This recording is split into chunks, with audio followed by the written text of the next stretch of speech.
We're live. We're probably live. Your stream will start shortly. Am I gonna start peeing soon? Peeing? Peeing? Like your stream? So if It says we're live. Yay! I think we're live. It also says that we're live on my telephone. My What? telephone. Every time I say that, guys. Your cellular telephone saying you're live? My cellular telephone. Well, welcome everyone to Comics and Beers. Happy Friday, everyone. Just in case if you guys are just stopping by or watching this on the live or the replay. Oh, always forget to do that. Oh, there we go. I should minimize this. It's like we're rookies over here. Like we've never done this before. He's a rookie. Every week I do this. Every week. All right.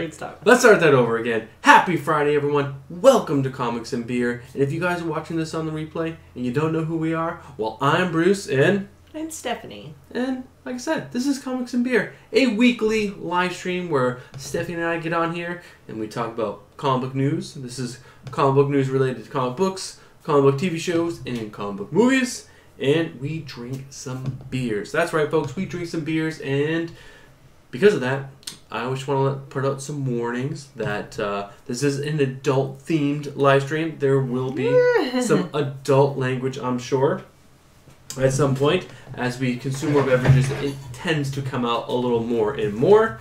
A little disclaimer, I have been drinking since 2 p.m. this afternoon.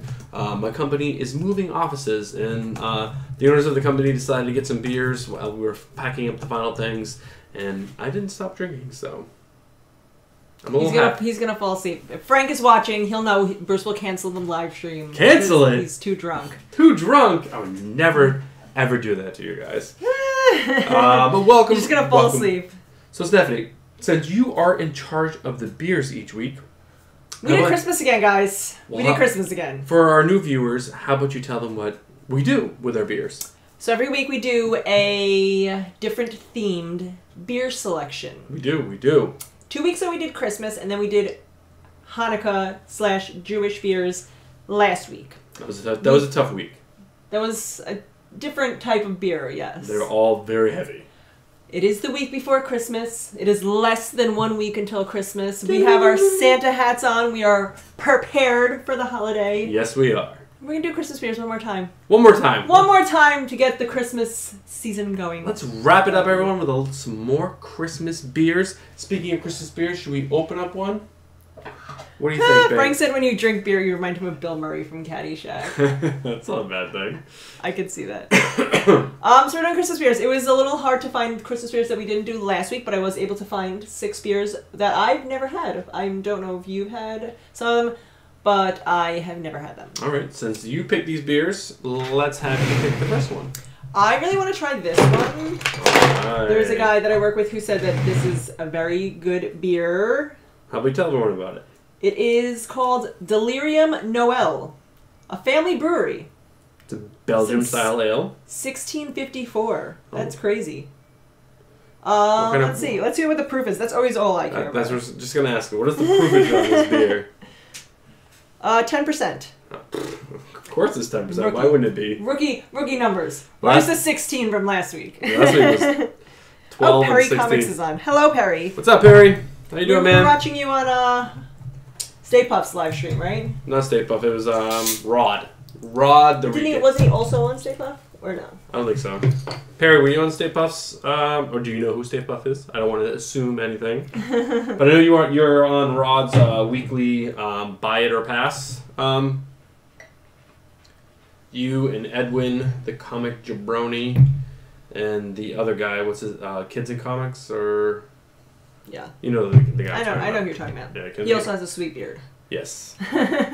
Oh yeah, that's another thing. If you guys haven't noticed, my beard is getting more and more out of control as the weeks go on. We are reaching critical point here where I need a good trimming, but I don't trust anyone. Not even me. I'm going to the city, and I'm getting a beard expert to come in here and trim this baby down. I'm going to look so handsome for Christmas. Alright, here we go. Cheers, everyone. Cheers. Happy Friday. Happy Friday. Well, that's really good. Oh, it is really good. It's very tasty. It's a very tasty beer, and I really like the bottle. I like that it's like this white stone kind of look. It's got a skiing elephant. Who doesn't love that? Who doesn't like skiing elephants? So, Perry, I gotta ask you, what was your favorite comic this week? Josh said as his beard grows, so does his power. It's true. There's so many comics that came out this week, Perry. I don't know. I was lost. Lost in a sea of comics. Perry, I even read some comics this week. She did. There's so much good stuff. All right, so we jump into some news. That's what we mainly do on this channel. I mainly on this live stream. All right. So, all right. So since we got some people online, what do you guys want to start with? We can either talk comic book movies, comic book TV shows, or comic books. I didn't find a lot of TV show news, so we could do that and get that out of the way real quick. But we're gonna let you guys decide. So you guys let us know what you guys want to do first. Perry said he read Folklords, which Bruce picked up, but we did not. Did you read it? I did not read it. We did not read it yet, but we did pick it up. And I did read the first one, too? Yes, you read the first one. I read the first one. Yeah. No, the first one was good. I didn't blow my mind. I liked the first Folklords enough where I want to keep going. So we'll see where it goes. Yeah. We'll read it. We'll read it this week. We'll Yeah. let you know. It's definitely, for me, it's kind of like on the chopping block only because there are so many books. So many. Bruce told me how much money he spent on books this week, and I was not excited about it. Well, it's the holidays, and we have 3 kids, and I should have been spending that much money on comics, but I had to put so many books. I should have picked up Family Tree. When he was first telling me about the comic books that he picked up, he made me feel so guilty. Because he's like, I had to put back 9 books. I couldn't believe it. And I was like, oh, I feel so bad that he had to put back 9 books. Like, I should just tell him to go pick back 9 books. And then he told me how much money he spent. I was like, what? Screw that. You should put back more than 9 books. Well, it's because there was like, I think 6 of the 15 I picked up were $5.99 or more, so... Josh asked if you should read Folklords or Red Mother. Why do we have to pick? Why can't you pick both? I would read both. Red Mother was really good. Did I read Red Mother? You did not. I did not. It's a good one, though. Is that the one with the woman's eyes, like, blown out? Yeah. It started off slow. I mean, they're both to me, they started off slow. Folklords is more of like a fantasy tale, where Red Mother is going to be definitely horror. But it was good. I liked it. I'm definitely going to check out the second one. It was really good. Josh, did you read Something is Killing the Children? 3? No, 5. 5? 7? 23? 5. She doesn't even know numbers. Whatever, it's the next one. Whatever the next one is. Did you read it? Oh, you know what I mean. That was... Perry, did you read that? Because that book, it was incredible. So good. See, Josh says he's got to pick one or the other because he's got to stay on a budget because he knows how to stay on a comic book budget. Well, Josh does not have a YouTube channel where he talks about comic books. Josh, start a YouTube channel so that way I can give Bruce more shit. All right, so what did they say? Anyone? No one. We just get to pick. TV. TV it is. All right, TV. We're gonna. And Josh said it was number 4. It wasn't number 5. So booyah. Stick it in your butt. Number 4. No, it was number 4. Ha. All right. Got him, Josh. You got me, burn. All right. News item number 1, TV related. So I didn't know this, but I did see this trailer for this TV show called Daybreak. Have you seen the trailer for this TV show called Daybreak? I've not. It's on Netflix. It is based, I guess, on a comic. I said at the end of this article what comic it was based on. Based on a comic book by the same name by writer and artist Brian Ralph. It doesn't say who put it out. My guess is probably Image. But the whole show is about the apocalypse hits. Zombies are everywhere, but it's kind of like a comedy drama where high school kids kind of like band together and they fight off zombies and they do things, but they're still dealing with like teen drama. They're still like, Becky's shirt is so ugly. Right, but it's like, while they're wearing like spiked shoulder pads and fighting zombies, and it's ridiculous. Also, Stay Puff is on. He said hello. What's up, Stay Puff? Also, man? Is Heather on also? Because Josh is commenting and also Heather is commenting. Oh, no, so both be on then. And Heather's comment was that you love it in the butt. Heather, that is not nice. Do not talk about my butt like that. So I watched the trailer. It looks super cheesy, and I'm, not surprised that it got canceled. Not surprised at all that it got canceled. I mean, there were some cool visuals when I was first watching the trailer. And then once they showed that it was like a dramedy, and I was like, oh god, that's terrible. I don't like shows about teenagers. Bruce likes shows about teenagers. Sometimes. Not for me. Not for Stephanie. All I right. don't have real teenagers to deal with in life. This bit of news, Stephanie is going to be really excited about. So, have you guys been watching The Watchmen? Who hasn't been watching Watchmen? It's Okay. the best show ever. I got my mom to watch Watchmen. She's You up did? to this episode 6. Wow. I know. She's like, it's so weird. He's like shooting people into space. I'm like, it's gonna make sense. Just keep watching. Yeah, that show was, I think, probably the best show of the year. I would go as far as to say that it was the best show of the year. Oh, easily. It is the first show in a very long time where I'm like, oh my god, we have to watch this. Like, I'm like, I don't care. It's coming on. So, for those of you who don't know, the producer and showrunner, David Lindelof. Apparently Lindelof is the guy who made Lost, right? Lost, yes. Yes. So he came on board to this HBO show with the understanding that this is a one-time deal. There's no more spin-offs. There's no more additional seasons. There's nothing else. And of course, with the success of Watchmen, HBO's like, hello, David. Let's do some more seasons. It was so good. And Bruce, I didn't know that it was supposed to be like a one-shot deal. Bruce told me after like the whole season was over, and I was like, no, it can't be true. I'm like, it was too good. They'll make more. I know they will. So, I was right. Well, no, you're not right. David Better than The Boys. Lindelof has come out to say that so much better. He's open to the idea of possibly doing more shows, but he might be involved or he might not be involved. I think he must have some kind of say With where or without you. he must have some kind of like leverage where he has to give HBO or Warner Brothers the okay to keep going without him. Like it must be in like his contract or I something. don't know if he like created it. Because it says he's opening the previously closed door of the idea to future seasons that may or may not involve himself. So the article goes on, but it pretty much just says that he wasn't he's open to it. Like maybe not. No one knows yet. But just the fact that the door is now open, that's exciting. Like I'm super excited about the possibility for more Watchmen because that definitely was the best show of the year. It was incredible. I mean, The Boys was really, really good, but it's more action-packed. It's a different show. Yeah, it wasn't as much story-driven, where Watchmen's much more story-driven. There is a little bit of action. But it's got so many There's so facets to the story that they tie in at the end of the season that just blows your mind. It was such a good show! Yeah, I didn't watch Lost, did you? I did not.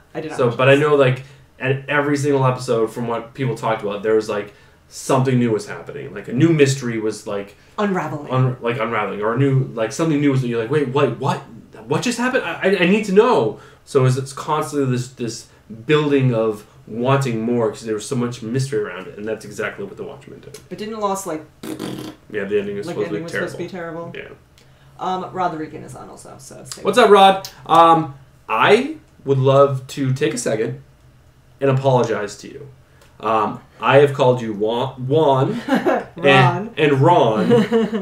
And then Stephanie this past week, she's like, I'm pretty sure it's Rod, Bruce. I'm like, no, it's Ron. It's definitely Ron. And then I watched your latest Buy or Pass. I'm like, oh my god, it is definitely Rod. Yeah. So, and plus Perry just wrote Rod. Yeah. So that helped us remember. So I definitely apologize for saying your name wrong since we first started communicating through Instagram. So super apologize for that. I will now forever remember your name, Rod. Also, yes, Rod, we're talking about Lost. Yes. Because we were talking about Watchmen, and Yes. the guy who directed Watchmen is The showrunner. the showrunner. I don't know what that means. The showrunner. He kind of he lays out the path for the show and helps bring each thing along, but he does not direct the actual show. So the guy who was the showrunner Yes. for Watchmen, was he also the showrunner for Lost? Or The creator showrunner for Lost. Okay. I'm sure he did some directing. They were all tied in. We were talking about Watchmen. Best show. Amazing. Have you seen it? It's so good. And the season just ended, and we think it wasn't supposed to come back, but it might come back. We're super excited. All right. Who is a Star Trek fan? Do you like Star Trek?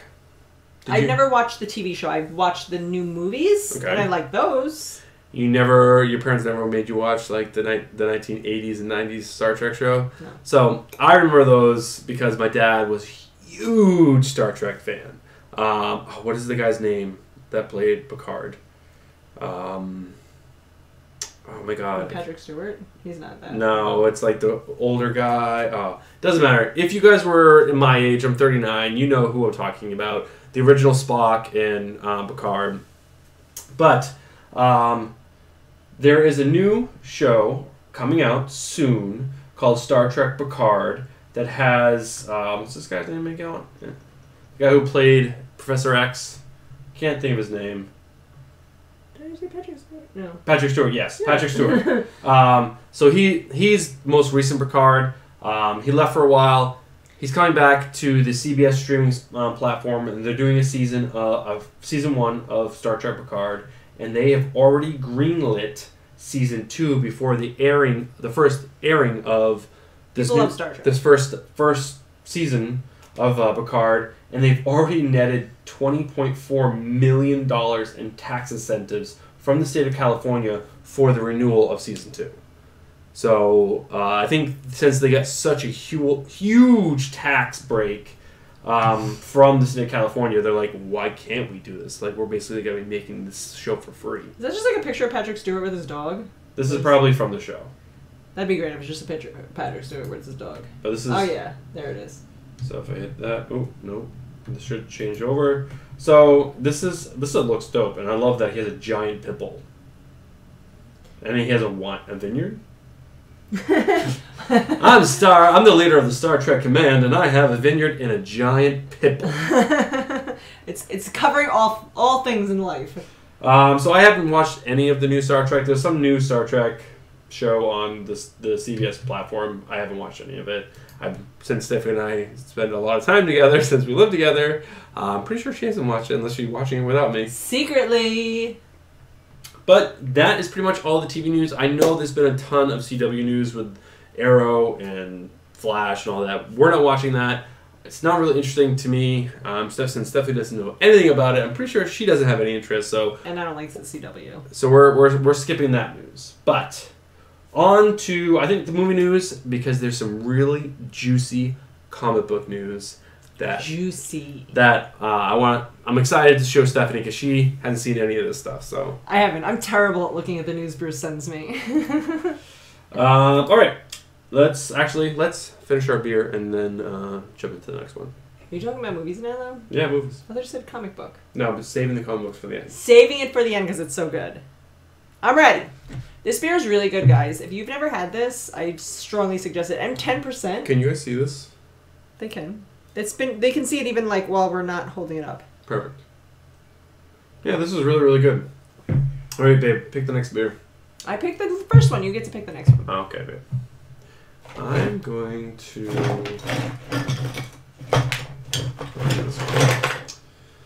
So I'm going to do Southern Tier 2x Xmas Spiced Double Ale brewed with orange peels, ginger root, cardamom, cinnamon, fig paste, and cloves. This should be a very spicy beer. Spicy meatball. This is spicy meatball. So is everyone done shopping? Because I'm pretty sure everyone on here is an adult. Do you guys have kids? Are you done shopping? I'm done shopping. We're done shopping. Well, I'm not done shopping.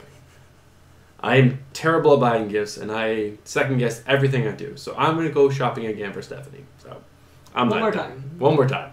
I'm going to hate it. She's probably going to hate it. I'm going to love it. I'm just kidding. I'm sure it's amazing. Well, I'm a comic book nerd, so I'm like, oh, I should get her something comic book related. She doesn't want something comic book related. She wants something lady related. Lady comic books. Lady comic books. Comic books for ladies, where ladies shave their legs and go grocery shopping and vacuum. And yes, I'm assuming, Heather, that does sound intense, this beer. I almost didn't get it because I was like, ugh, it sounds like something I'm not going to like, but... Heather, thanks for joining us. You usually skip it. Josh says he never feels done. It's true. I just ordered some more stuff for the kids because I was like... I told Bruce, I'm like, I feel nervous that I didn't get enough. Oh, excuse me. So, what is the big movie that came out this week? Oh Oh my god, you missed it because you're not reading the comments, but Jessica's at the Star Wars movie right now. And What? she's like, I can't listen, but I just want to say, like, hi. She's going to the Star Wars movie. Oh my gosh. Well, that's it. Star Wars came out on Wednesday. And since you're reading my screen right now, I was going to say, guess how much money it's made already? $10. $10, guys. Can you believe it? Now, supposedly Star Wars has already earned $101.5 million globally. Jessica said Heather said she's never on because she doesn't stay up past 9. Oh, Heather. Which is not that big of a shocker to me. 1.1.5 million is probably right where Star Wars should be. I definitely don't think this is going to be anywhere near, like, crazy status, because I don't think anyone's super hyped for this movie. I don't even know what it's about.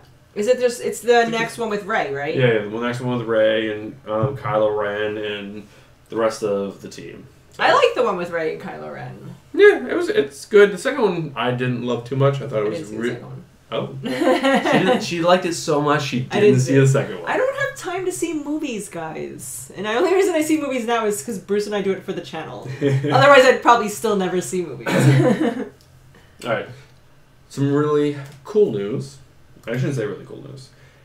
So, do you know who Kumail Nanjiani is? Yes, and I know that he is going to be a superhero in a movie because we talked about that one other time. And someone today actually, this guy Sage was it Sage? I don't know. Someone showed me that like women are going crazy because Kamal is all like ripped, and I still say no. I don't care how ripped he is. He's still Kamal. And well, yeah. So I know him from Silicon Valley. Yes. Silicon Valley is a hilarious show where he plays like this computer nerd, and he was also in that movie Stuber. Yes, he plays too many roles that like I don't find him. And this is attractive in that way. I always find it funny when these comedians like they get jacked for these roles, which this is his career. He got hired to do this role, and he's getting paid lots of money to look like the way he does. But he's an actor like he's not like Chris Pratt. Chris Pratt's like he's now an action movie star. He's going to stay fit and look that way forever. And maybe Kamal will, but Chris Pratt was kind of newer to the movie game, I feel like, when he started to become like an action movie star. So you didn't really, I mean, he was in Parks and Rec for a long time, so like you know him as like that goofball, but I don't know, he transitioned better. Like I can't. Have you seen the pictures I'm yet? wrong. Yes, I saw the pictures. So maybe I'm wrong, and like his acting chops will like make me forget that he's who he is. But like I listen to a lot of stand-up comedy, and he's on there. He does like a whole bit about how he comes from like India, and that like where he is like he lived in a very small poor town. And that, like, the electricity just goes out sometimes. He does a whole bit about how he's, like, watching porn on his VHS tape, and then it gets stuck in there because the electricity goes out. And then he has to, like, try to get it out, and he breaks the whole VCR. And there's this whole long bit that he does, and that is always who he will be to me. I thought I had the picture linked in here of him being ripped. And I had it ripped in there because Bruce has it as his screensaver on his phone. Later, like, next day, Pornhub, you know, the porn website? Yes. So there is a solo masturbating category, I guess. Okay. So just like pictures of people? Well, no, it's like videos of like people solo masturbating. Okay. And they made his picture that he posted the picture for it. Nice. I'm surprised they can do something like that. I mean, he posted it on social media, so it's in the world. Free game, guys. That's it. I'm game. putting my head on Kamal Nanjiani's, what is it? How do you pronounce it? His body. But the article that I was just showing, which I thought was the picture of him. So, Abigail Disney, which I guess is the heir to the Disney fortune, came out and said something about how men are supposed to have 8 to 20% fat. Like, that's healthy. And he is 20%. That's a really high number. He is well below 8%, and that's not healthy, and that's not basically showing the youth of America. And Google his picture. Put it on there. Basically, it's just like basically saying that him putting that out there is a negative influence for children, which. Did you say children? Children. You said children. I'm a little buzzed. Instagram. But anyway. But to me, that's just ridiculous. He's not gonna do it for me. So, I'm gonna make sure this is... I mean, good for him. I mean, he probably worked really hard to look like that. I mean, his arms are... His arms are crazy. He's definitely using steroids or something. No, I mean, Marvel or Disney is paying, like, trainers, nutritionists, all these things to make sure he looks like this. So he is just eating exactly right, working out 6 to 8 hours a day. Like, if you do that, this is what you'll look like. Guys, I want personal trainers. I'm starting a GoFundMe page. I want to look like that guy. But, hairier, but that guy. This Abigail Disney, I don't think her comments hold enough weight. Like... Well, so would she, make a comment about what he looks like? Yes, because that's the comment. Men should have 8 to 20% fat on their body. Oh, she's the one who said it. Yes, she's the one that said it. Is this a Marvel movie, though, that he's going to be in? Yes. So why would she diss her own company? Well, she doesn't like Disney's very PC, because he posed with his shirt off? No, not that he's posed with his shirt off, but he's showing a bad example because he's showing that to look cool and look good, you have to look like this. I don't think he looks unhealthy. No, neither do I. What I'm saying is what Abigail is putting out there but I don't agree. Is not right. Like, this to me is not the epitome of like the best of the best, but this is showing like kids, like if you put the hard work in, this is what you can look like. Like, if you hustle and you do a good job... And no kid is, being like, I want to be like that fat guy on and that I'm going to starve myself. Show. Yeah. Or sees that and is like, I'm going to starve... That doesn't look like you're starving. That looks like you've... worked your butt off. Yeah. So, it was just a very weird comment to make. And after she made that tweet, she went back and kind of, Took it back. Took it back a little bit. Pulled her foot out of her mouth. But it's just I don't know. It was weird. I'm in the court where if you work really hard, you should be awarded for that work. You shouldn't be wants to know if these are the same people that said Barbie should look fat. They have a fat Barbie doll now. Well, I'm sure Disney is very inclusive. I don't think I've ever tried this. They think there should be a fat Barbie, a skinny Barbie, but not too skinny, because if you're too skinny, then you're anorexic and you don't want to show that to kids. But you need to be inclusive, so there should be one of all colors, shapes, and sizes. In all sexualities, in all religions, and all. But showing a fat Barbie is like saying, that it's healthy to be that size. Isn't that the same argument? I don't know. This is this Abigail girl. But anyway. On to the next. Anyway, my favorite meme about Barbies is that Barbie gave me a false sense of what could happen with women, a false sense of reality with women, that their heads can't come off that easily. That's because you think they're going to talk about their body shape, but it's about how easily you can remove their heads. All right. So, did you see Avatar? I did. What did you think about it? I own it on DVD/Blu-ray. DVD. DVD/Blu-ray. We are so fancy. We have the DVDs. It was good. I mean, I haven't watched it since it came out, which was a very long time ago. It was good. I remember thinking that it was good when it came out. Yeah. It's definitely one of my favorite sci-fi movies. Yeah, it was definitely good. And it was huge for its time, and I know that James Cameron worked on it for 10 years or something bananas like that. And I think the article states that he worked on the first film for 4 years. Because there was some conference that happened that dealt a lot with his company.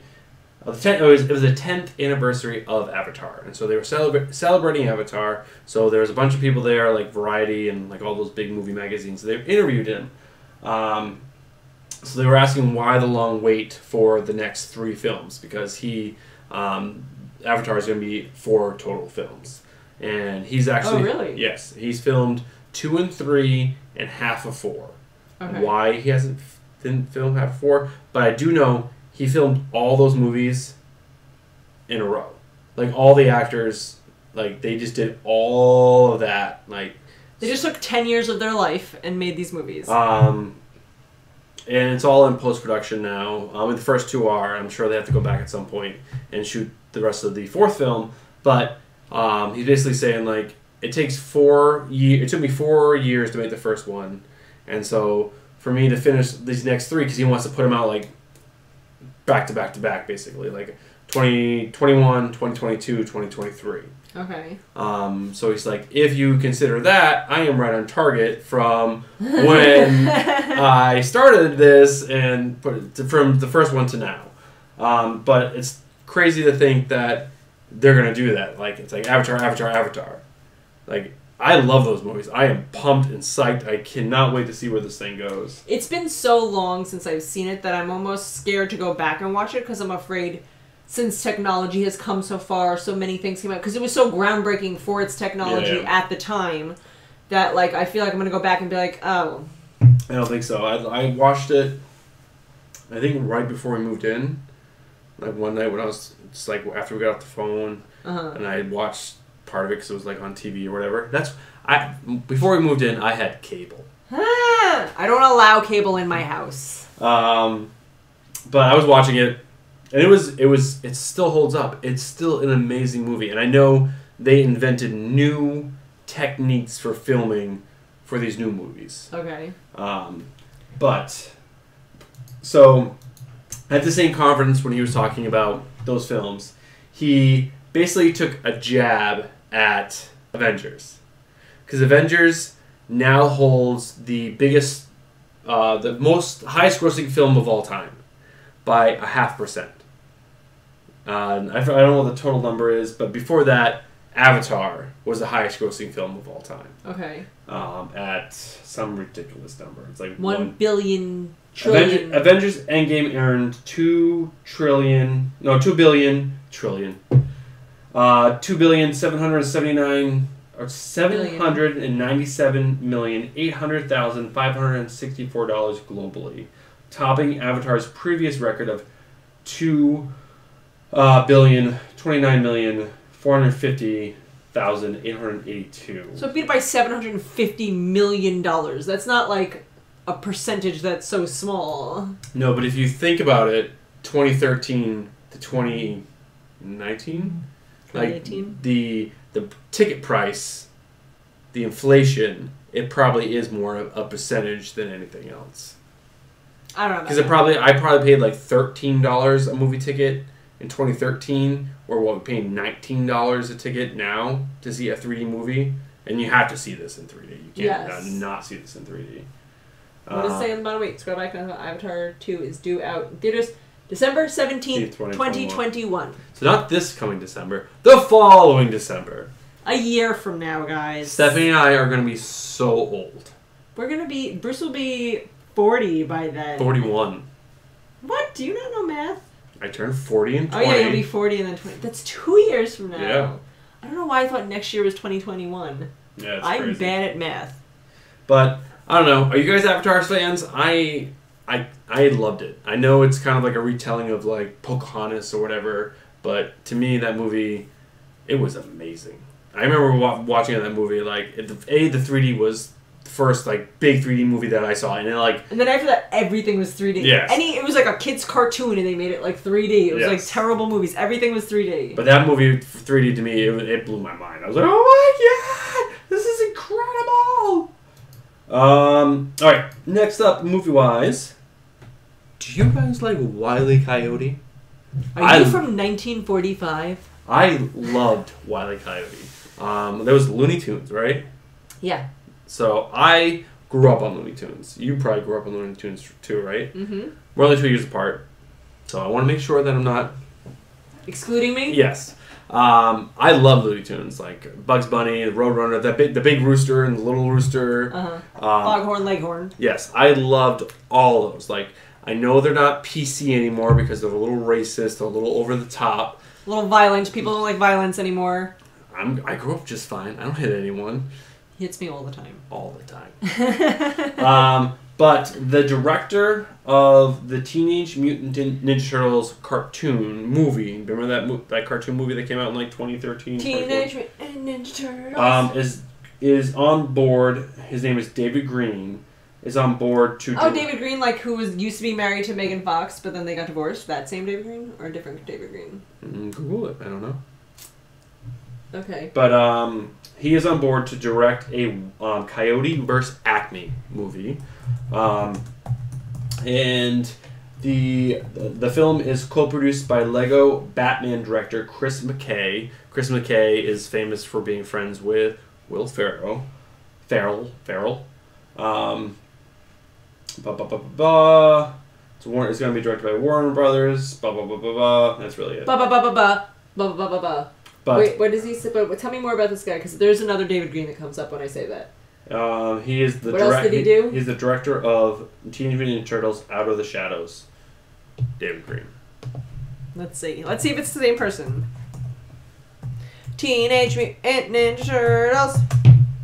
But I love that. I mean, that was something I could bring my son Jack to, because it'll probably come out in 2021. Not the same guy who was married to. No, but I know that. I think that was Brian Austin Green. Probably. It's definitely Brian Austin Green. Yes, I'm convinced. I'm confusing my greens. So Stephanie, if you were gonna pick a Superman, movie-wise, who is your Superman? Like the who portrays Superman the best? When you look at Superman, who do you see? Christopher Reeves. Superman till I die. Superman, I agree. The movies are great. Like, especially, it's hard to watch the flying scenes now. When he flies backwards and changes time and spins so fast that he turns the Earth in the other direction so he can save Lois Lane, who fell into the crack of the Earth and all the rocks fell on top of her. Best Superman moment ever. I mean, I remember there's a scene with Zod and he's flying and you can definitely tell like there's cables and there's cheesy moments, but Christopher Reeves, hands down, in my opinion, he just has that face. He has the Christopher Reeves face. He's who I like. Well, probably just because we grew up with that being our Superman. Yeah, so. Yeah, but like, who else is there? There's the. Who's the new guy who plays Superman? You posted about on Instagram that he was going to still be Superman. Well, he still wants to be Superman. Right. He's not. WB or Warner Brothers is not like, we want you. Right. But he was Superman last. Yes. Who played Superman when Fat Ben Affleck played Batman? Well, that's him. That's the same one. Same guy? Yeah, same guy. All right. The guy that's in The Witcher right now. Josh agrees. Chris Reeves. And Frank said you're a Looney Tune. I am a Looney Tune. What's his name? Ah! Come on, guys. Who's the latest Superman? I can't think of his name. I got the Witcher guy. That's all I can think of. Why don't you write like actor? The beers are settling in. They've been settling in. He's that guy from The Witcher. Also, Harvey Cavill. Harvey Dent. Henry Cavill. Henry Cavill. Harvey Dent. Harvey.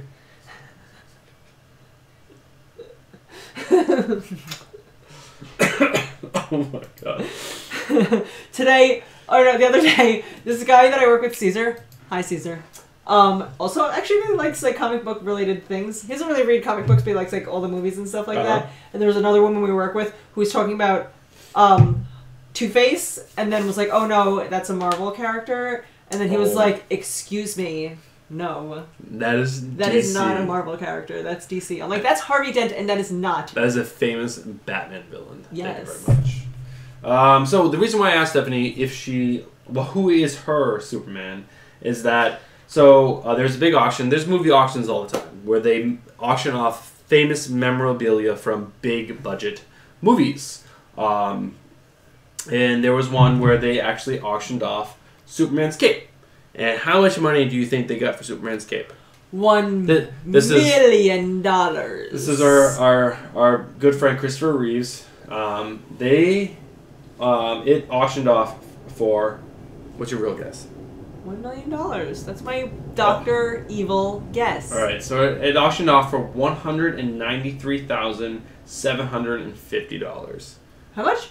$193,750. Well, that's not very much. I really thought $1 million was going to be close. What do you mean? I mean, look at it. It's like a piece of cloth. I get it, but it's like Christopher Reeve's Superman cape. I would have paid $1 million for it if I had $1 million. I guess not that many people have $1 million, but they have enough. They just paid how much money for that like first print of some other comic book that you reported last week Oh, that they it was did? like millions of dollars. You pay millions of dollars for that, but not the cape that Christopher Reeves wore? I guess not. Baloney! All right, should we talk more Star Trek? Oh my god, yes. So, Stephanie, what did you say about the Star Trek movies? I've never watched the show, but I've watched the movies and I enjoy them. Right. So, after that second movie came out, it wasn't a big hit. Like, it wasn't so big that the studio was like, you know what? Let's make a third. Let's make a third. Even though there was always a third in mind. Well, I think with the success of the CBS show, the studio's kind of like, all right, we're open to doing this third one. And we're also opening to do a fourth one. All right. What's this guy's name? I like him. Chris Like the same guy. Pine. Chris Pine. Oh, everyone always says that Jack looks like Chris Pine. He kinda, G and Carlos always say that Jack looks like Chris Pine. I would say I can kind of see that. Yes. Jack is our son. Our youngest. So Viacom CEO Bob Bakish. Bakish? Buckish! There was some conference call with THR, basically where he said that, you know, he is announcing that they are going to do two more movies. There has been talk that Quentin Tarantino Love you, Heather! has written a Star Trek film that he would like to do, Okay. which I think would be very interesting. It would be. I am a Quentin Tarantino quasi-fan. Ben? How do they say in French? I like some of his movies, not all of his movies. He's good. yeah, I enjoy him. I haven't seen all of them, but he has come out and said that he is only going to direct 10 movies For the rest of his life. in his life, period. I feel like he's directed more than 10 movies already. No, he's directed 9. So he has one movie left that he said. What a weird thing to say. But he's one of those quirky guys that, Yes. you know, he would say that and actually stick to it. So he's come out and said this, and now that he's come out and said that he's interested in doing this, and people are like, oh my god, yes, Quentin Tarantino, Star Trek, let's do this. He's kind of like, I might not want to do this as my last movie. So he's kind of like pulled back, but it's kind of cool that the studio is now behind more Star Trek films, because he did say that he would like to bring back the cast from the last 2 movies to make a third movies. The guy who plays his friend. I don't know anything about Star Trek. Spock. I'm sorry, Spock. Yes, I like him a one. lot. Zachary Quinto. He does a very good job. I loved enjoy him that in part. Heroes. He played the villain in Heroes. Yes, I like he does a that. very good job in that movie. Also like I don't want to be racist, but the Chinese guy. Ah! Oh, and even Something what's his face Cho. is in there. There was also The guy who has the British accent-ish, but he's like in a bunch of other Yes. movies. You know who I'm talking about. then there's also the guy that died. There's the We're being very vague, guys. So the no- guy that died, the Chinese guy, No, and the guy the- with the accent. no the Our favorite. the guy that died. He was the guy who was the engineer that was like, you know, I gotta get the engine to work, sir. Yes. He was like a kid. He was like 25 years old or something. He was like pretty famous. But you know how he died? Wait, in real life? In real life, He died? yes. Wait, that same guy? The guy who plays the engineer in Star Trek. He was at his house. He was pulling up, and he got out of his car to get the mail. Oh my god, I feel like I remember hearing this story. He didn't put the car in park. He put it in neutral, and the car rolled forward and crushed him. And he died. This guy. This guy. Eitan Yeah! He- I do remember hearing that story. He died by his own car. Anton. Which That's is sad. yes, and he played a great whatever the character's name is. I loved the 80s 90s version. That guy was amazing. But so more Star Trek movies coming down the pipe. Right, 2 more movie news, and then we're gonna jump into comic books. I'm sorry, this episode's going real long. I just realized it's 10:45. I guess Really that's- dragging it out, guys. I don't know who's still, if Perry or Rod or any of the other big comic junkies. If you guys know New Mutants, you should be excited to hear this news. If you've been following the New Mutants movie, yes, there is a movie. There was a movie that was shot back in 2017, It was edited, ready to come out in April of 2018. And for some reason, this movie has been... Josh Gyllenhaal? No. This is the guy from Stranger Things, though. I'll do this so you guys can see the picture. This guy is actually in Titans on the DC streaming service. This is the guy, Charlie, or whatever his name is, from Stranger Things. This is Arya from Game of Thrones, and I forgot who this blonde chick is, but she's played Ileana Rasputin. Okay.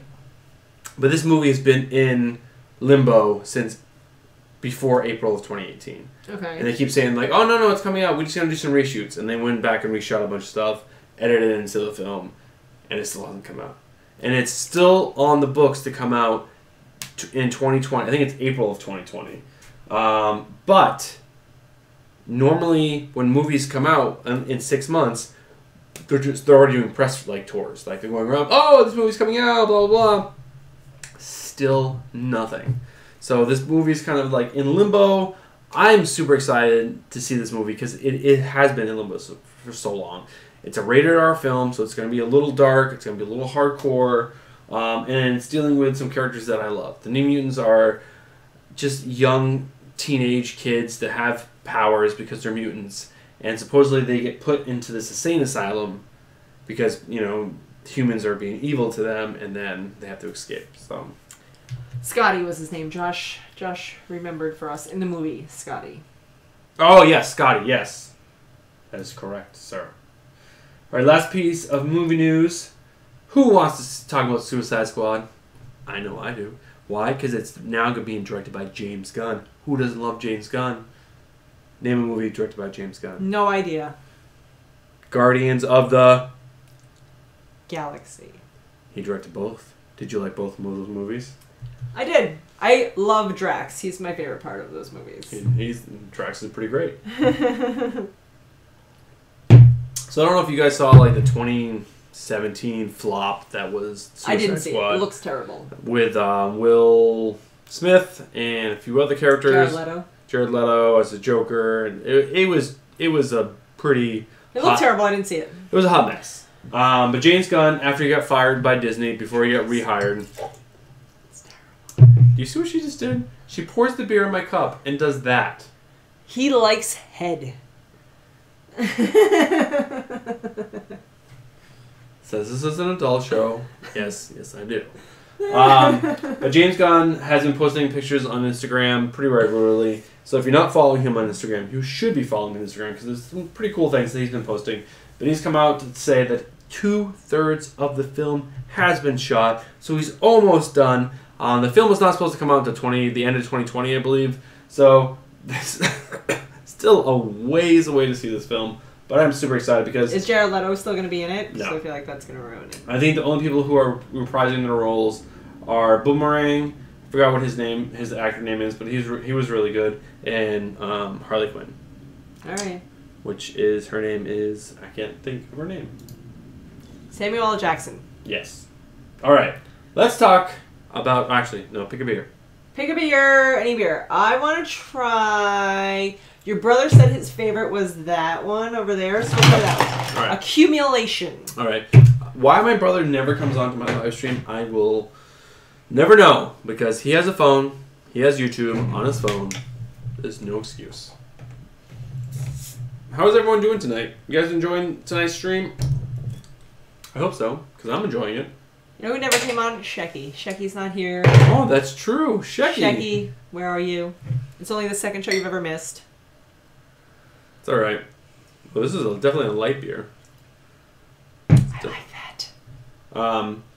Josh agrees that Harleen was the best part of Suicide Squad. I never watched it, Josh. Never appealed to me, and I heard that I was correct. This is a New Belgium beer. What's the name of it? Accumulation. Accumulation. Snow Accumulation. A White India Pale Ale. Okay. Only 6.2%, which is rookie numbers for us. From Fort Collins, Colorado. Okay. And Asheville, North Carolina. I guess they're brewed in both places. Alright. Flurries of Mosaic and Amarillo hops bring soft fruit and citrus flavor. Oh, I love citrus. Followed by a layer of bitter in our seasonally suited white IPA. How do our hats look? I look pretty good, right? I think I look better, but I should have put some baby powder in my beard to make it you look should white. have. You already have a pretty sweet Santa beard growing. Oh, thanks, babe. Excuse me. What are you guys drinking tonight? Yeah, Josh, what are you drinking? Just Josh. What about everyone else? Everybody, but I want to know what Josh is drinking. Mostly Josh. Who else is on still? Ooh, that is Frank, I'm assuming. Frank. Heather left us. She said she had to go to bed. And she said goodnight and that she loves us. And All right. that's why I shouted. All right. I love you, Heather. Oh, Heather. All right.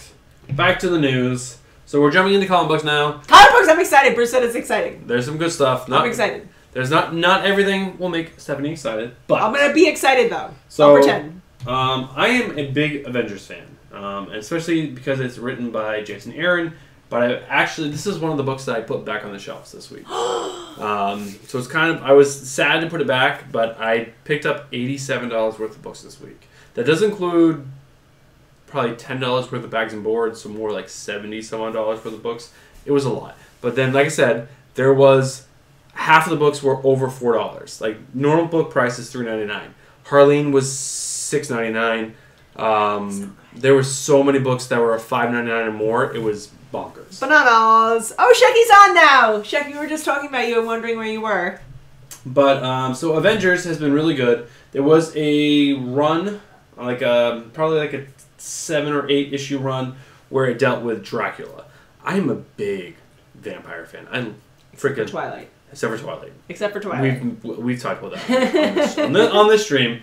But I love the Marvel Dracula. It was really good. It had lots of good twists to it. I love the way it ended. And basically Jason Aaron is building to like this super villain team that's going to have Mephisto, Dracula, Namor, the Red Widow, and I forgot who this bear is down here. The Hulk. And basically Hyperion and a few other heroes that I don't really remember, but it's basically like a Batman character, a Superman character, a Wonder Woman character. But basically they all hate the not Justice League. They all hate the Avengers, and it's going to be like this big brawl. What's the guy's name with a fist in his name? Mephister? M-E-P-H. It's Mephisto. Mephisto. So, he's basically... Mephisto sounds also like a porn name. Mephisto. That does not sound like a comic book hero. He was... It's like, I'm going to punch you in your privates with Mephisto. He was the ruler of Hell, and then Ghost Rider went down and took over as the ruler of Hell, so he's a little butthurt, and Ghost Rider is now on the team of the Avengers, so he's even extra butthurt. Okay.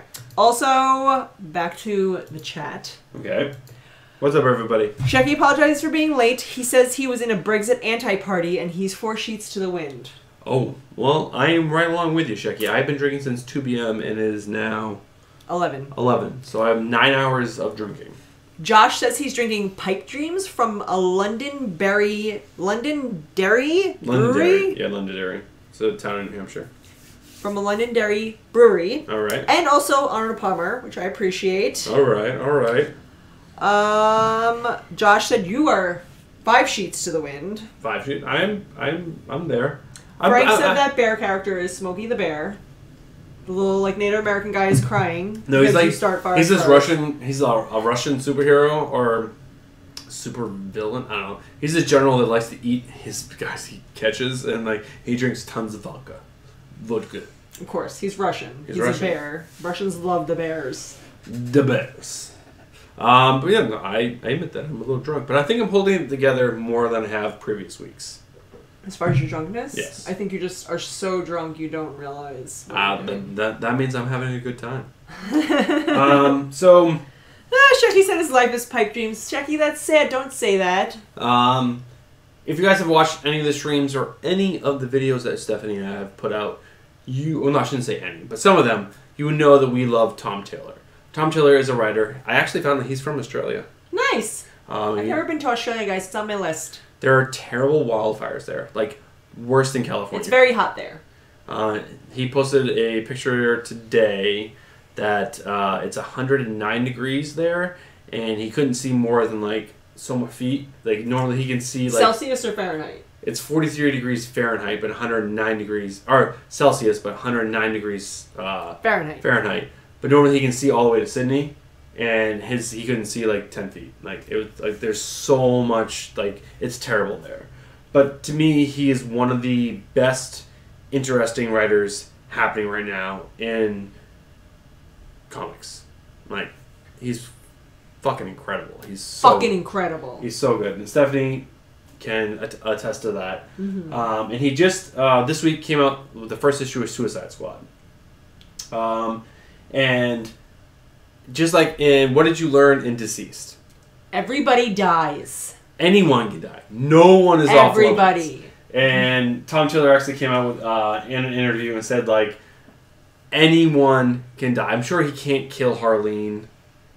Anyone. But who died in Deceased? If you read this first issue of Suicide Squad, you immediately fall in love with these two characters, Finn and Scale. I think their name are Finn, the human, and no, it's two Atlanteans, and they look like little fish guys. Jake the dog and Finn the human. Who knows that reference? Jake the dog and Finn the human. I don't know what that means. But you immediately fall in love with them, and then immediately one of them dies. You're like, wait, what? No! And it's just a great Tom Taylor moment because I was like, oh my god, I love these characters immediately, and then, oh my god, you're killing them! Also, Frank says Ursa Major is the bear. Yes, Ursa Major, yes. Thank you. Oh my god, Frank, you need to be on the show. Come every Friday because you are my fact checker. All right. So let's move on to the next bit of news. I'm surprised no one knows my shout out to A show? A movie? a show. It's a TV show. I'm still waiting. I feel like Josh should know it. All right. Stephanie, you know me. We have been dating for over a year now. Who is one of my favorite writers that writes comic books? I can read it. It says Tom King. Yes. You always look over here.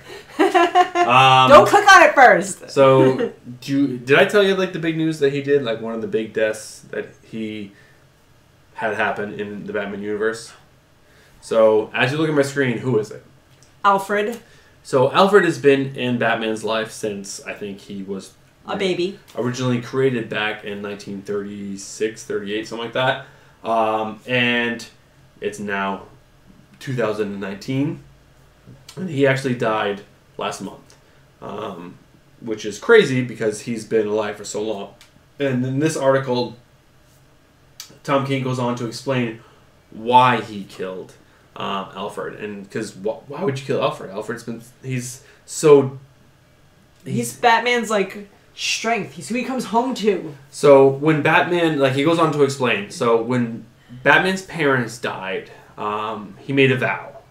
He's like, he had all this pain and all this hurt. He's like, what? I'm going to use this pain. I'm going to use this hurt. I vow to fight. Did Alfred die because someone killed him? Or of old age?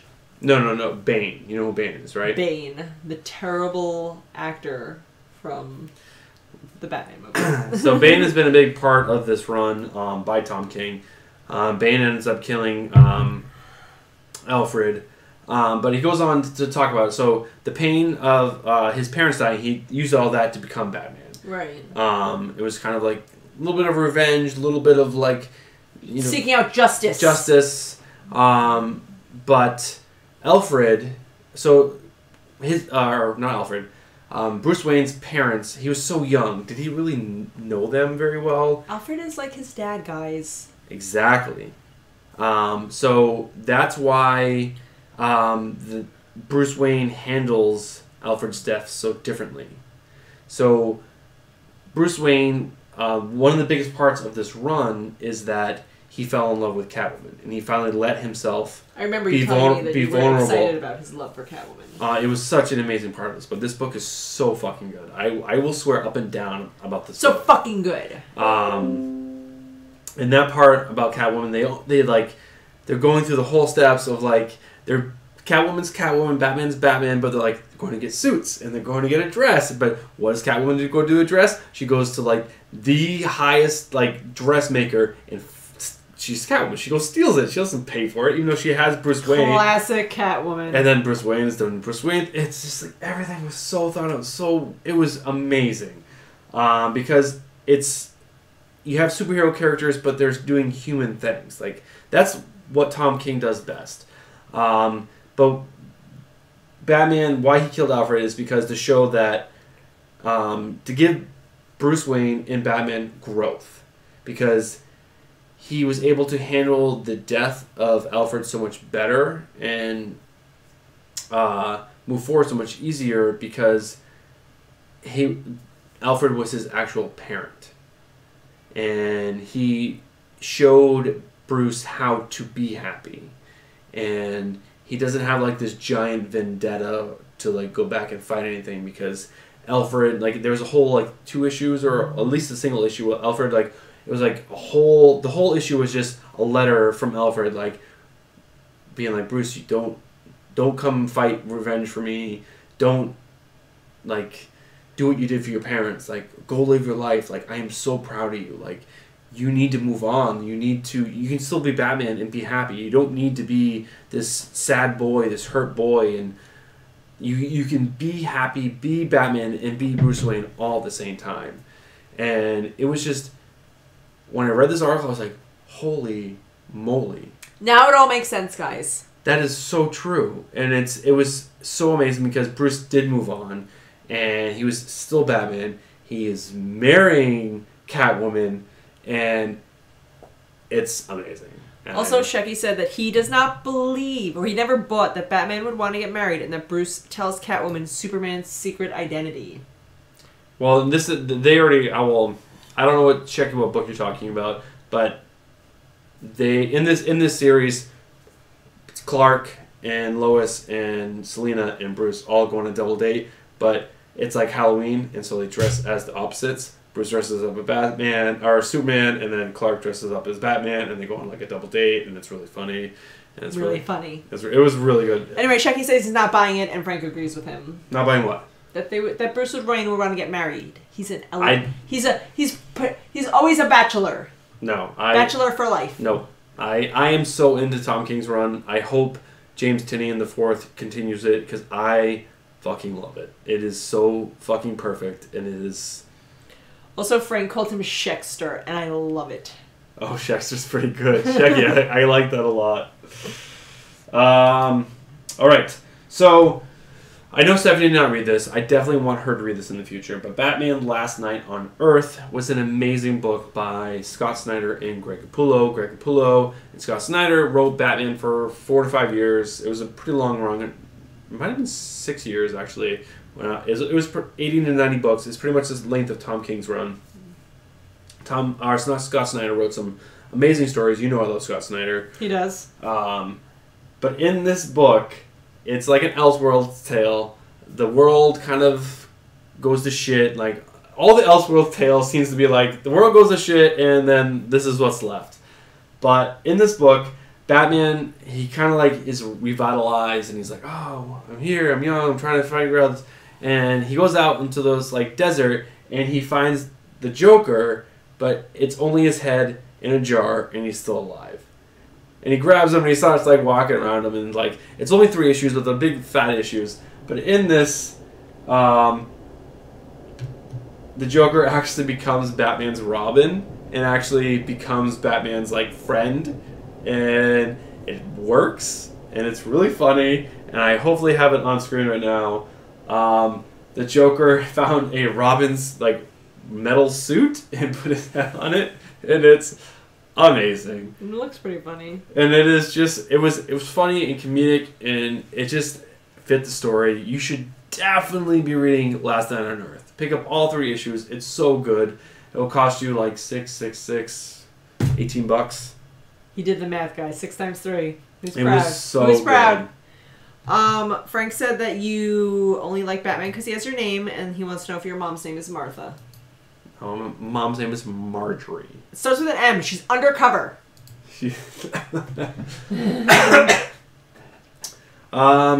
For anyone who is still on, if Perry Comics or Edwin or anyone else happens to be on there, is reading current comics, Guardians of the Galaxy just wrapped up its final issue, written by Donny Cates. Al Ewing is picking up a new run starting 2020. I believe in January. Obviously, Rocket Raccoon is a big part of that team. Did you hear the kids fighting? Nate called him Rocket Raccoon, and Sophia's like, it's Rocket the Raccoon. And they fought for like 5 minutes about And then it. Jack was saying it, and then they were both correcting him wrong. And Jack's like, I don't know. I'm 4 years old. Is how we wanted to call it. But I didn't know that Rocket had an arch nemesis. But Al Ewing is bringing this character called, what's his name? Black Jack O'Hare. And he is basically A robot rabbit. a robot. He's basically like the same thing as Rocket, but a rabbit. Yeah. But I guess he's going to be part of the Guardians of the Galaxy. How that happens, I don't know. Al Ewing is doing this amazing run in The Incredible Hulk. We are not reading that, but I hope to pick it up in trade soon and we both read it, because I did read like the first 7 books. I'm telling you, Stephanie, it's really good. I think you would like it. I'm gonna love it. I hope you love it, because I really, really, really enjoyed it. All right, what's up next? What's up next? I keep waiting for this exciting news. I haven't heard it yet. Yeah, it's coming up it's not this one, but it's the next one, and then there's one more thing. All right, Jeff Johns is also a big writer. He's at DC. He wrote one of my favorite runs in Green Lantern, period. It's amazing. And he also did JSA. Do you know who Justice Society of America is? You've talked about it on the channel previously. Also on our live streams. I've heard of it. Frank, yes, I asked Frank, I think they're Golden Age or Silver Age. I don't Frank said Guardians of the Galaxy needed Howard the Duck to join. Howard the Duck funny. was an amazing movie, Frank. Frank reminded me if it's Golden Age or Silver Age, but basically this is like the first incarnation of the Justice League. It's like the original Flash, original Green Lantern, Hourman, Power Man, Hawkman, Black Cat, and a few other characters. But Jeff Johns has come out to say that he wants another stab at it because its first run, I read most of it, it's pretty bad. And especially for Jeff Johns. Jeff Johns is a really good writer, and it's bad. So that's pretty interesting. Also, the first time I ever saw Jeff spelled like that, Geoff, I was older. Like, I was in my 20s. I had never seen Jeff spelled like that. And I was working for this company, and I had to call somebody and ask for that guy. And I asked for Geoff. Hey, Geoff. I'm like, is Geoff in? And she's like, Jeff? It's like, Yes. maybe. All right. So this is the first bit of exciting news. It's not so much news, but CBR.com's Comic Resources had a preview for Something is Killing the Children #5. And I just want to show Stephanie the 2 different covers. I don't want to show any of the artwork because I looked at the first page. It's like, no. I can't see any of the interiors. But, guys, look at this dope-ass cover. Dope ass. Do you need anything else? Please hold play. Erica Slaughter is the most badass comic book character. She's so badass. I mean, I literally, this is like one of the best covers I've seen in a long time. The fact that, just like that handkerchief with the teeth. She's badass. I wouldn't want to fight her. It's so good. And there's additional cover down here where it's her, but it's like younger her who's not into the monster game yet, and then her into the monster game. I can't wait till they tell you more of her backstory. Oh, How she gets into yes. fighting these monsters.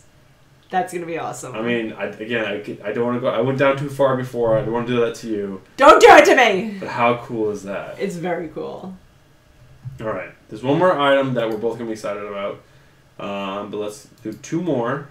So we talked about last week, Empire. And I said it was weird that it was spelled with a Y and that pyre means fire. Was I correct? Yeah, it does not mean fire, but it does. It does mean fire, but that doesn't mean that they mean fire. But pyre does mean fire. We googled it. Yes, it does. Pyre does. But what it means. She needs a cape, Frank. That would be stupid. They're She's not a superhero. They're She's just badass. In March of 2020, they're coming out with Road to Empire, the Kree and Skull War. So basically, what they're doing, what Empire is going to be, is 2 empires fighting each other. So it's the Kree and the Skrulls. The Skrulls are shapeshifters, you know that. They are not the good guys that you see in Avengers. The Skrulls are an evil fucking The race. Skrulls are in Captain Marvel. Spider-Woman. Is they in that? Some of them were, I think so, yeah. But they weren't to the degree that what they have been portrayed in the Marvel Universe. They're really bad fucking people. Like, they are horrible.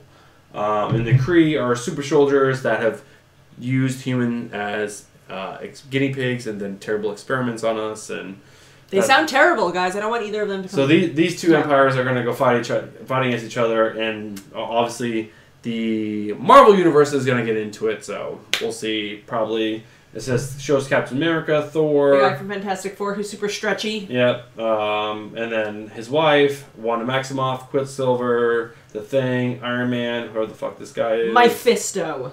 Not Mephisto. All right. One more thing, and then we have. Actually, you might be interested in this. So I talked about a while ago. Spider-Man or Marvel's coming out with a Spider-Man noir solo book. Okay. I think it's gonna be like 4 issues. It's not gonna be very long. It's probably gonna be pretty terrible. Whenever they do these What? things, It's gonna be amazing. now whenever they do these short issue runs, they're usually pretty bad. But the cover looks okay. So let me hit this button to bring it up on screen. Yeah, it's gonna be in his time period, in his world, and it's a book.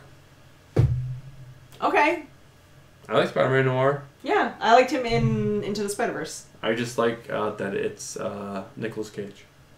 Is that who plays Spider-Man Noir? Yeah. In the Spider-Verse? Yeah. I didn't know that. Oh my god. I saw someone who was a Secret Santa to someone else on the internet, and they gave them a sequin pillow. You ever see those sequin pillows? Like, they're one color, and then you can go like this, and then you turn into a different color. Yes. So it's one color, and then when you rub it this way, it turns into a picture of Nicolas Cage. It was amazing. So I told Stephanie a while ago that Spider-Woman is getting her solo book back. And we are super excited about that. Spider-Woman is like one of my favorite comics. It's definitely Jeff Loveless wrote that book. Jeff Loveless, you need to come back and write this book. I'm very nervous about this new creative team because they are not going to do what you did. You did an amazing job of writing Spider-Woman. Wasn't Loveless the name of one of the characters from Happy Feet? He's Robin Williams' character, Loveless. I don't know. I think so. Who's watched Happy Feet? I mean, I've seen Happy Feet, but I don't know. I'm gonna Google it. Jack liked it for a little while. But the reason why I'm not sure, I have this up on screen that you guys can't see, because they designed her new costume. And I'm excited to see what Stephanie thinks of this costume. Robin Williams. Lovelace. Lovelace, yes. Now like Loveless. So Stephanie, what do you think of this new costume? That is fucking terrible. Why does she look like she's 60 years old? Yeah. She looks like she's 60. I am not a fan of this costume at all. I think it's hot garbage. I want her to get the jacket back. Hot garbage. I don't think she should be wearing this. Josh says he still hasn't seen Into the Spider-Verse. Josh, it's like I don't even know who you are. I have a feeling they're retconning her whole pregnancy love relationship with the porcupine. So they're gonna just be like it never happened. I mean, can you No. guess anything else from that? That's dumb. She looks dumb and I don't like it. I am 100% on board with exactly what you said. It makes me sad that, I mean, there's no words in it to suggest that. This is the synopsis, or not synopsis, the text that they're giving publishers to give them information about the first book to get you excited. Whatever, there's a word for it, I can't think of it. How about you read it, babe? Whether it's hunting Skrulls or taking down Hydra, Spider-Woman's adventures have made her a favorite of readers for decades, and in March 2020, she'll be embarking on a brand new one-in Spider-Woman #1. The enigmatic Avenger has always been as mysterious as she is fearless, and her latest series opens with her not feeling quite herself. Looking for fresh thrills, Spider-Woman takes a job that puts her in the crosshairs of an all-new enemy. She soon finds herself caught in a web of intrigue, surrounded by unknown forces bent on her destruction. With danger on all sides and her deadly past coming to haunt her, Spider-Woman is in for an action-packed ride, as she wouldn't have it any other way. Does that sound like... It sounds stupid. I'm not excited to. It sounds fucking terrible. Ah, Josh says her camel... I mean... Josh said her camel toe is 3 feet long. Whose? Spider-Woman's? Oh my god, I almost couldn't read that, Josh. I mean, I am such a fan of the last Spider-Woman that I just... And Frank said that spider costume sucks. Definitely not designed by Edna Mode. Oh my god, yes. Alright, we're going to drink one more beer on the channel because we do have some channel news to share with you guys before we hop off. Bruce is pregnant. I am pregnant. Why did I put my beer glass over I here? don't know, because Bruce is pregnant. So that's pretty sad. At the end, I don't know. We are big Spider-Woman fans, and the fact that the new writer Carla Pacchio, and I'm not gonna. The artist had nothing to do with the story, so I'm not. Jungwin Yoon. That's my artist design. Pere. Oh, that's cover. Pere Perez. I mean, he has nothing to do with the story, so I'm not gonna bet. I'm not gonna bash him. This beer looks terrible. You picked it, babe. This is Saint Bernardus Christmas Ale. Apparently that is a thing. These like monk ales. The guy that I work with was telling me, Sage. Sage. It's an abbey ale. It's a monk ale. Apparently that's a thing. I believe it. 10% alcohol. I said that you were pregnant. And Shecky said, Bruce's beard looks pregnant. Trim that beast. Shecky, thank you. I'm not thanking you because I'm not going to trim it. This beast is going to continue growing. But I did say that I am going to go to a beard barber. He's going to a specialty barber for just beards. I am going to have it shaped. And then I'm going to continue growing it until Stephanie says, cut that shit. Cut that shit. I said it, guys. You heard me. But yeah, so I'm pretty bummed about Spider-Woman. If you've read the Jeff Hopeless, not Loveless, Hopeless. It's definitely Hopeless. Did you say Loveless and then it was Hopeless? It's Hopeless. It's Loveless is the guy from Happy Feet. I was right. I'm 99% sure it's Dennis Hopeless. Did you say Jeff Hopeless? Bruce is really drunk. Not really drunk. Yeah, it's Dennis Hopeless. Dennis is hopeless. Trappist. Trap music. But, you know, house music. Super excited about something. Oh, let's finish up talking about the comic books that we are excited. Guys, I read some comic books this week. I'm pretty excited to share with you. Yes, and I shared this one book that I read that Stephanie has not read. I'm going to make her read. He's going to make me. He's going to hold me down. She actually has like a whole bag of books that she is... that I keep bringing to work and never reading. But let's talk about something that is killing the children. Number 4. Thank you. Thank you very much, Josh, for pointing that out. Something is killing the children. Number 4. I like this. Is awesome. So just like every other Something is Killing the Children. Such a good book. So I think Something is Killing the Children, number 3, was a little slow. It was building up to a story or a moment that I thought was going to get really big and really exciting in issue number 4. I'm not 100% wrong in that statement. Definitely more happened in this. There's a lot more excitement. I absolutely love the way the story started with, what's her name again? Erica Slaughter. Erica Slaughter and the boy, whatever his name is. He's, who cares? James. How did you forget that? Is it really? James. Well, she reads 4 comics and I read 29 or 30. I only know because it says right here, and I opened to this page and it said James. I'm just pretending to be so smart about comics. They're in a hardware store, and she's looking for things to kill monsters with, and there's this whole chainsaw back and forth with the owner of the store, and it's amazing. It is. It's pretty funny. And the little kid comes over and he's like, I found these! And it's like trimming shears from for bushes, and she's like, that's perfect! Put it in the cart! And the guy who's trying to sell her the chainsaw is like, oh my god, what am I selling to this person who's going to do God knows what with? So it's really good. The action in it, there's not a ton of action. It's more of just, again, building up, but the moments were happening. Like, people were going to the places where the big moment was going to happen, and then the last page was awesome! So good. So excited. Excited! And did you corrected us that it was number 4, but you didn't tell us if you read it. Did you read it?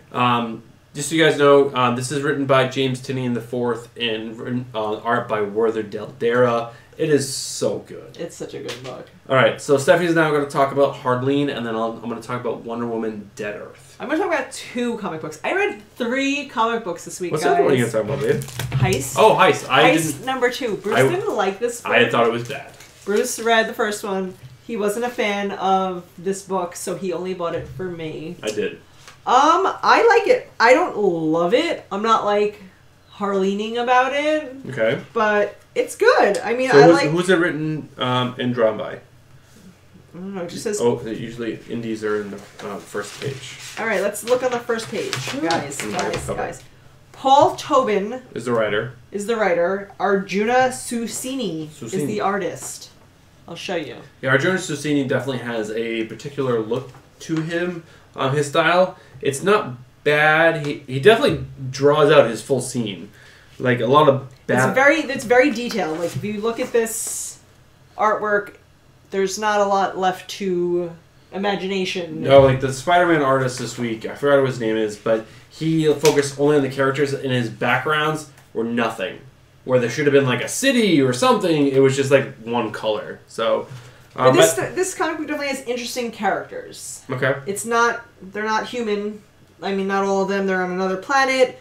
Some have like the ability to like dress up and act like different people. It's not a bad comic. I've read comics that I've picked out that are just awful. Okay.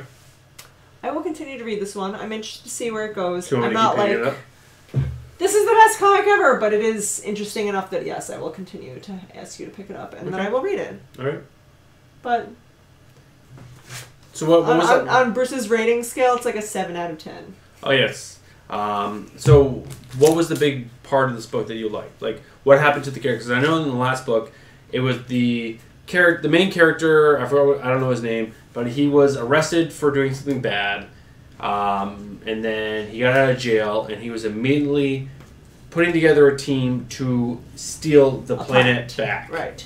So it's still kind of going into that. It's still like he's still putting together this team. He's kind of formulating his plot of how he's going to steal the planet. And it kind of goes a little bit into his backstory of who he was before that, why he... So the whole planet, it's supposed to be like this rebel planet that was owned or run by like rebels, and this whole like kind of like Star Wars type like galaxy invading group has come over, and they're taking over planet by planet by planet, and they couldn't take over this one planet because it was just the worst of the worst people were sent to this planet, and no matter what they did, they couldn't get it. And it was all run by this one woman who was like the president or whatever, she was in charge.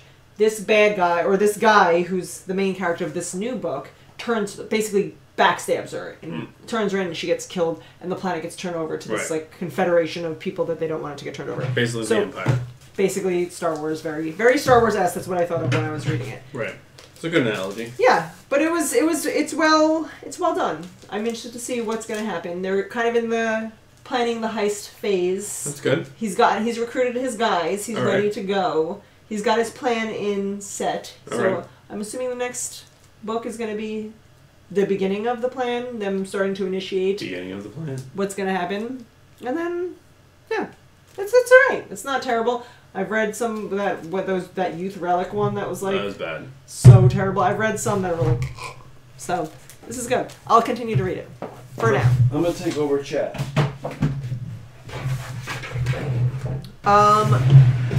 Josh wants to let you know that the lighting is terrible. Wait, what?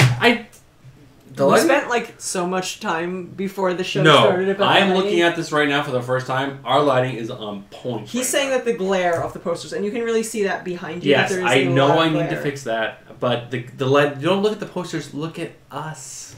Look how good I look tonight. No, we look so much better than the previous nights. I think Bruce is just drunk. No, we're looking good. All right, we're gonna talk about. Okay, Harleen. I'm ready to talk about Harleen now. So Bruce has not been reading Harleen because it's a long book and he's not that into it, I guess. I'm not that into it. I love Harleen.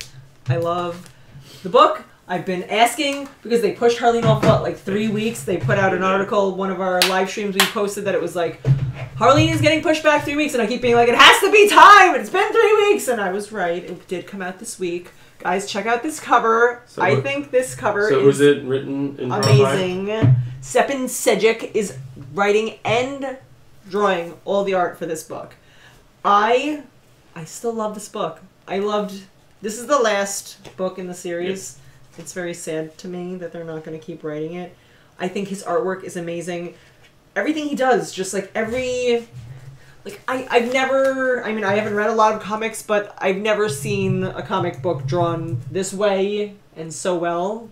I mean, like, it's amazing. No, I mean, Stepin's artwork is amazing. Really Look at this. Beautiful. Like, they even show the blood splatter on her face. It's just so good. It's so good. I'm sad that it's over. I didn't love the ending, but only because it's the ending, and I don't want it to be over. And, like, at the end of the book, she becomes Harleen, and it's only, like, 1 or 2 panels of her actually being Harleen, and I want more, so I'm like, I didn't love the ending, but it was really good, and I would strongly suggest that everyone reads Harleen. So what's the one takeaway from this book that should draw in people who have never read this before? Well, I mean, as someone who's new to comic books, I don't know a lot about Harley Quinn or the Joker or their story, so to me it was really cool to get to learn. I mean, I know from Bruce, or from even just seeing the Joker movie, that they have different variations of how Harley Quinn becomes Harley Quinn, but this is my first time reading a background story on how she becomes who she is. So it's really interesting. He does a really good job of laying out, like, who she is as a person, something that has happened to her in the past that's led her to where she is now, that makes her make the decisions that she makes, that makes her fall in love with the Joker, and completely change from, like, a completely respected professional doctor to a killer who joins Joker and, like, would do anything for it. It's a very interesting, like, twist and turn, and he does a very good job of describing her feelings along the way and how she kind of comes to this decision to be like... Sounds to me it's much more personalized. Yes. It's an intimate story of how she actually becomes it, where a lot of these books don't... A lot of comic books tend to skip over those personal moments, where that's why I love Tom King's writing, is because he relies heavily on the emotional part, on the personal part of, like, you know, relationships and love and all these things. And a lot of things are just like smash and bang and like, what's the big moment? Like, let's put all these characters in like this big epic moment that they fight. It's like, sometimes I don't give a shit about that. Yeah, it's not a lot of action. It's more of their backstory. And it's just a very deep story of, like, they go back into, like, when she was in college and an incident that happened to her in college and why it made her become kind of the person she is now, and then, like, how that all led up to where she met the Joker, and, like, why his actions affected her the way that it did, that then she falls in love with him. Right. And it's well done. It's well done. And I think the art is amazing. The art is, like, what sells it for me. Yeah. It's just so well done. It's crazy. I'm going to grab the last book. I will. Even though I haven't read this book, guys. That's my disclaimer. Alright, she hasn't read this book. I didn't read... I read Something's Killing the Children. I reviewed that on the channel. But this is something that I had been excited about since I saw that it was coming out. It is Wonder Woman Dead Earth. Now, why I was excited about this is because I have never been a fan of Wonder Woman. I wasn't excited about the movie after I saw the movie. If you watched our YouTube channel, you know that Bruce wasn't excited about it. I've tried to read the book multiple times. They tried multiple writers. I've tried everything to like this character.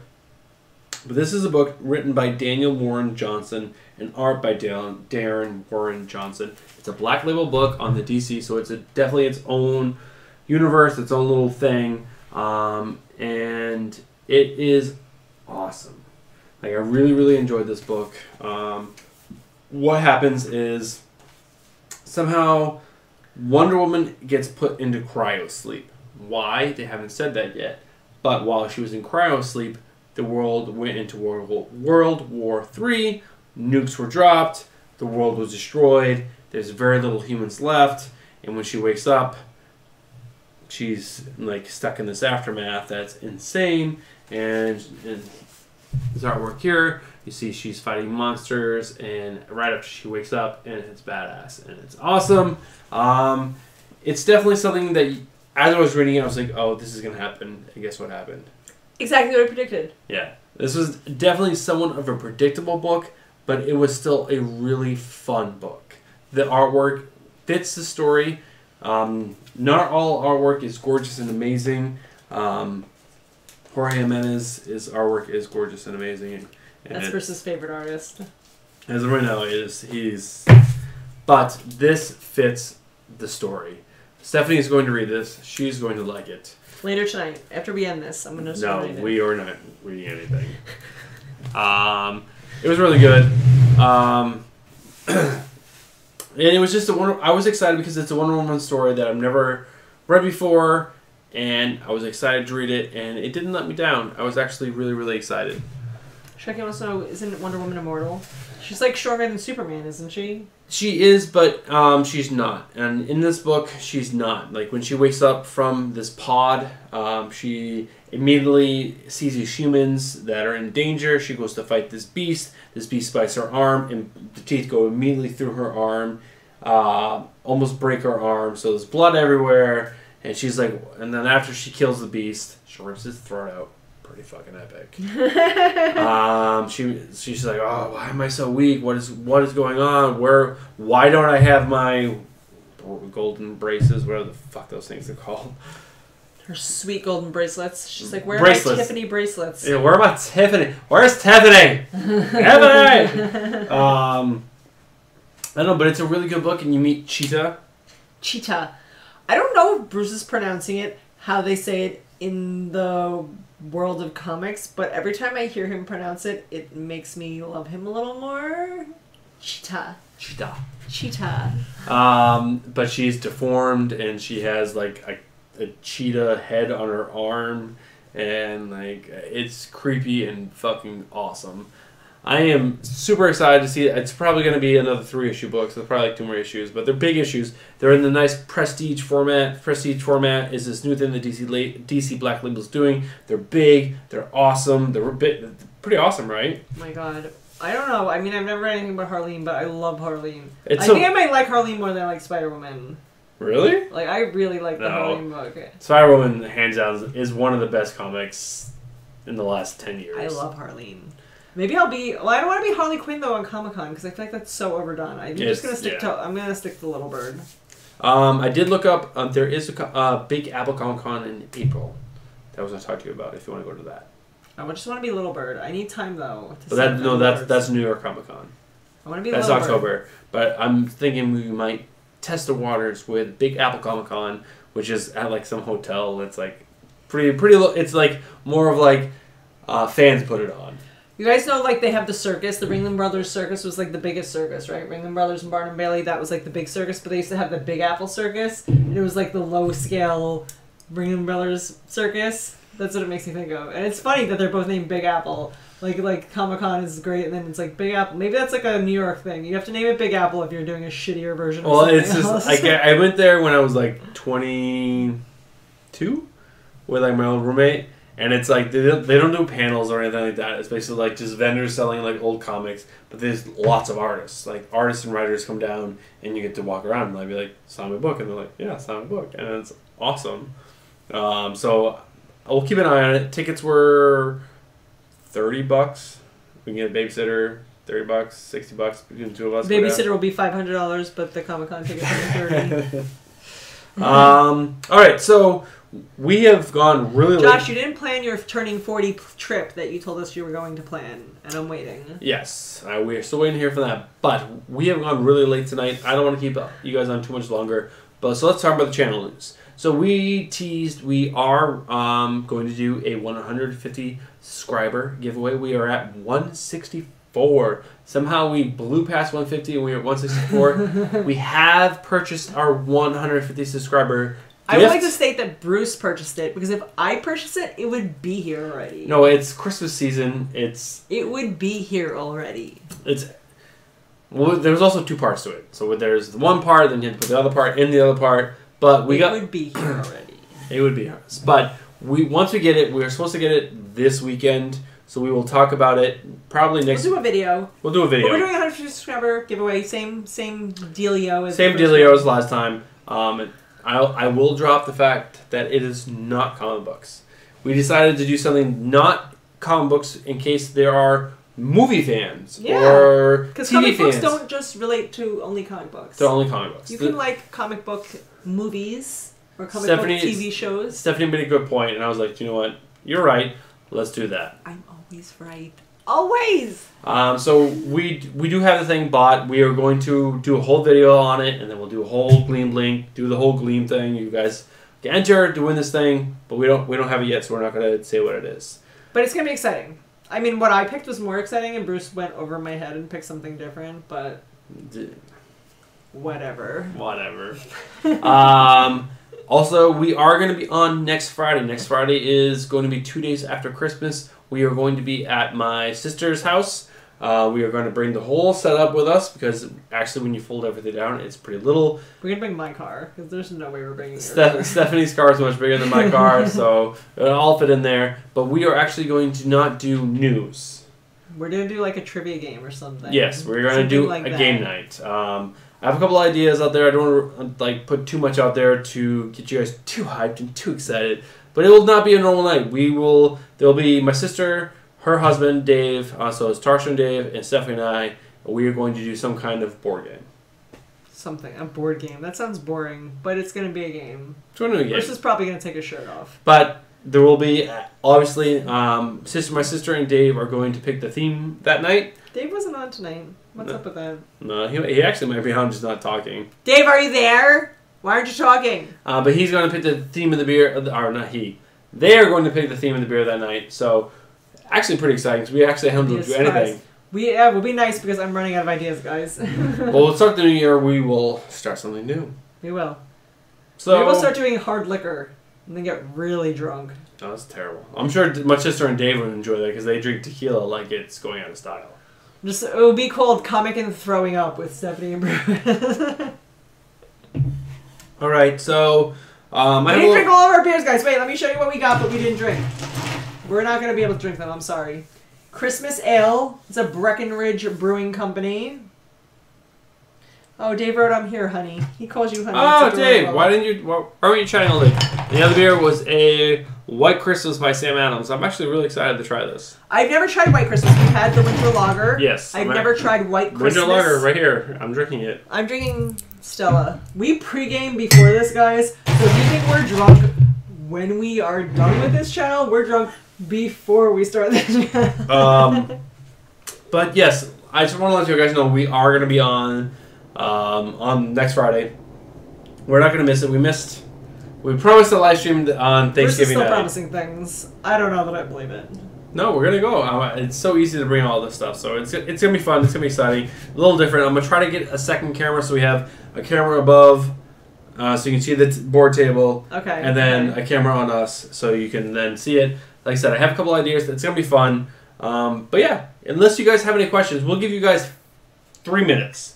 If you guys have any questions for us, let us know. Otherwise, we were gonna sign off, and we will catch you guys next week.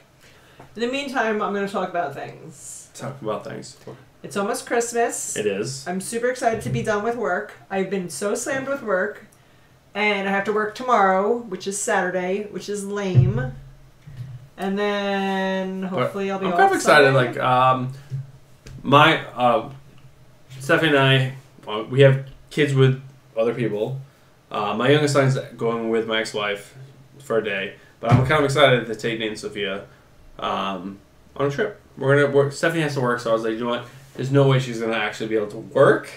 If there's screaming children in If the there's background. screaming in the house, no matter how much I occupy Which in the means I'm house. working from home, FYI. That's what that means. I'm working from home. So, and Bruce we're- is going to be so kind as to take the children. We're gonna go on an adventure. I'm actually kind of excited for that. I Yeah. think they're gonna be in a good mood because they're getting out of the house and It'll be nice. It'll be nice. you'll have peace and quiet and do your job. Hopefully I can finish it quickly and be done. Well, where I'm going, I'm probably gonna be stuck there for a while. So Where he's going, there's no coming back. no, it's gonna be terrible. Also, Josh called Dave a dirty titty bucket, Oh, dirty titty, but which I've never heard that insult before. Josh, when are you coming back on the channel? You should buy a Josh, you should come. Oh, because we discussed that, but Josh can't because of his daughter. no, but he should buy a webcam. He could, But we were saying we wanted you to come for New Year's Eve, but you can't come Yes. with your daughter because we have so many animals. Yes, we have a lot of animals. But yeah, Josh, if you buy a webcam, we can webcam you in. But we could webcam you in. You could be a part of this in the corner, being like way more intelligent than Bruce and I. Where we're like, boobs and Mephisto sounds like a porn name, and we're like, I don't say that. I say that. What is the other one that was besides Mephisto that was a porn name last week? There was another one. It was like Dark Hammer or something else. Well, one of the books I wanted to pick up this week was, shit, was it? It was pretty porny. Something in Skeleton Boy, but it was like, I mean, the cover looked fucking dope. It looked so fucking good. It was 10-inch long dong in Skeleton Boy. He's like, that's super sexual. Well, I was watching Rod the Rican's Buyer Pass, and I just happened to turn it on at some point where Edwin, the comic jabroni, Rob was like, "Oh, does anyone talk about any last books that they're picking up? They're excited about that we didn't talk about yet?" And Edwin was like, "Yeah, Money Shot. You remember the book I told you?" Yes, I remember that. So Money Shot is like basically kind of like a soft porno comic There's book. some comic books that are basically like sex software porn. Yeah, and he was like super excited about it. I haven't read it, so I can't judge. Maybe it's way better than I thought Then about it sounds. Because some of these books are like you see the covers, and some covers are very misleading. Like sometimes you see a cover, you're like, "Oh my god, this book's gonna be awesome because the cover's so good," and then you get inside and it's like, "This book is fucking terrible." So maybe it's misleading, but I don't know. No questions? No, I really have to pee, guys, so we're gonna go. We're gonna go. I have to pee. All right, I'm guys. sorry. Thank you guys so much. We'll be back next Friday, 2 days after Christmas. We hope you guys join us. It'll be a fun night. Dave, Tarsha, my sister and brother-in-law are going to be on. Stephanie and I, we're going to do some kind of like fun board game, trivia, something else game. Strip poker. Not strip poker. Strip poker. This is a... Adult show, you already said it. I said fuck like 5 times. And I also have been talking about porn and fisting, so... Yes, but... Strip poker. But not strip poker. There'll be no titties shown on my channel. Only Bruce's titties. Oh, when did this pop up? Oh, probably when I close the thing. Alright, guys. Thank you guys so much. Again, I have to turn the stream off this way, but thank you guys so much for tuning in. We'll see you guys next Friday. Love you guys. Have a wonderful holiday. Merry Christmas. Happy holidays. Happy Hanukkah. Happy Kwanzaa. If you guys celebrate any of those, all of those, happy. I'm going to say Happy Christmas because that's what I celebrate. Happy Christmas, because he's British now. It's for you, Shecky. Happy Christmas. Merry Christmas. Love you guys so much. I'll see you guys in the next one. Peace. Peace.